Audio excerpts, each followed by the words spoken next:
we believe in the mercy of Jesus. This month, we have been praying continuously for all the New Year blessings. As the Lord has been blessing in different parts of our life, let us bring to Jesus today the blessings that come forth from relationships. Relationships are always covered with God's presence, and it is meant to always give us blessings. At the same time, relationships can also be a part of the evil one's plans, and therefore it's important for us to safeguard and protect the relationships that we have around us. No relationships are coincidences. Relationships are either a part of God's plan, or relationships are a part of the evil one's plans. So it's important for us to understand the blessings that can come forth from the relationships that God has given us. For one, in all our relationships, understand the sacredness of the relationship. Understand the holiness that is connected to relationships. It is essential for us to understand if this is a part of God's plan, then God has to be a part of my relationships. There should not be any relationship that does not have the presence of God in it. A relationship without the presence of God is an opportunity for the evil one. So all my relationships, starting from the relationships that have come as a natural course of my life here on earth, the relationships connected to my family, the relationship I share with my parents, the relationship I share with my siblings, these are all God-given relationships. I'm born with these relationships. But it is also important, I might be born with certain relationships, but that doesn't mean that it will always have the presence of God in it. Unless and until I make the effort of bringing in the Lord's presence into these relationships to maintain the sacredness of the relationship. I could be having a relationship with my parents if I do not keep Jesus as the center of that relationship. Even if the person I'm relating to becomes the center of that relationship, the sacredness of the relationship dies out there. It could be my mother, it could be my father, it could be my child, but if my focus and the central point of that relationship between my parents and me is my parent, then the sacredness of the relationship already dies out there. If the central focus of my relationship with my child is my child, then the sacredness of the relationship dies out there. The sacredness of a relationship is when Jesus becomes the center of that relationship.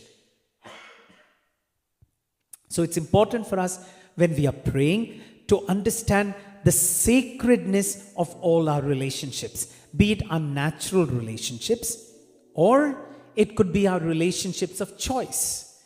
I choose certain relationships. I choose friendships. I choose the person I fall in love with. Jesus has to be the center of that relationship. And if that relationship is not healthy for me, the Lord Himself will move it away from me. But that happens only when Jesus becomes the center. That is when there is sacredness in the relationship. Take the relationship between Jonathan and David in the scriptures. We read of this in the first book of Samuel, chapter 18, verses 1 onwards. There's the whole incident of Jonathan and David. The two of them share a very special relationship. It says, when David had finished speaking to Saul, the soul of Jonathan was bound to the soul of David, and Jonathan loved him as his own soul. That sounds like an extremely deep and intimate friendship. But there is something special in that friendship, the sacredness that is maintained in that friendship. Because what is going to happen consequently in Jonathan David's life is that Saul is jealous of David. He's afraid that David will be chosen as king, or he's more popular than Saul, and Saul tries to get rid of him. He even tries to kill David. But Jonathan, the son of Saul, is so close to David, and there is a sacredness in that relationship that Jonathan feels for David.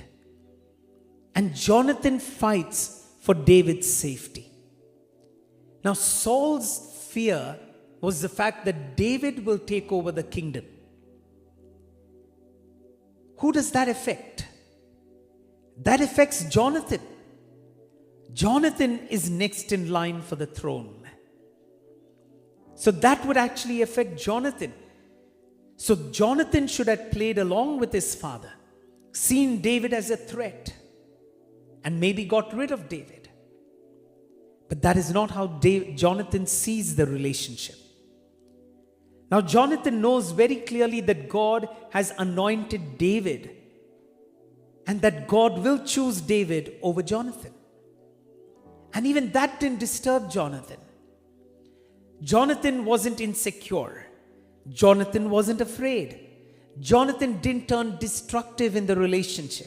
Why? Because in that friendship, there is a sacredness. God is the center of their friendship. So even though Jonathan ends up without becoming the king, yet the relationship is so sacred that Jonathan is not disturbed by it. Dear brothers and sisters, it's important for us to understand the sacredness of all our relationships. Jesus has to be the center of it. Today, ask yourself, how many of your relationships has Jesus as the center? He's the central focus. He's the one that nourishes the relationship, be it the natural relationships that you have by your family or your relationships of choice. How many of these relationships have Jesus as the center of it? Only then do these relationships turn out sacred. So let us pray today in a very special way, offering up the sacredness of our relationships. For whenever the Lord is the center of these relationships, He absorbs any kind of negativity that comes or stems from these relationships. He absorbs and He takes away what is unnecessary and dangerous for the relationship. He will absorb and take away whatever is destructive for the soul in these relationships. Keep Jesus as the center. Make your relationships sacred.